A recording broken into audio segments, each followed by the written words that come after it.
Tu connais Rhazès? Si ce nom ne te dit rien, prépare-toi. Parce que cet homme était en avance de plusieurs siècles sur la médecine moderne. Né au 9e siècle en Perse, Rhazès, qu'on appelle aussi Al-Razi, n'était même pas médecin au départ. Il faisait de la musique et de l'alchimie. Mais il avait une qualité rare, une curiosité incroyable. Il voulait comprendre le corps humain, pas répéter les croyances anciennes. Alors il observe, il compare, il teste, il note tout ce qu'il voit. Grâce à cette approche scientifique, Rhazès devient le premier médecin au monde à différencier la variole de la rougeole, à une époque où ces maladies étaient souvent confondues. Et ce n'est pas tout. Lorsqu'il est chargé de construire un hôpital à Bagdad, il réalise une expérience brillante.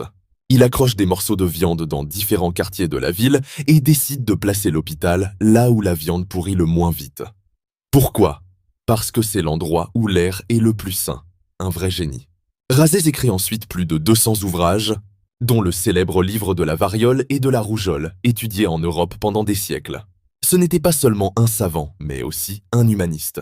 Pour lui, un bon médecin devait soigner le corps, l'esprit et les conditions de vie du patient.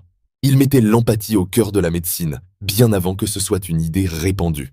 Aujourd'hui encore, plus de 1000 ans après sa mort, Rhazès reste une figure incontournable de l'histoire scientifique.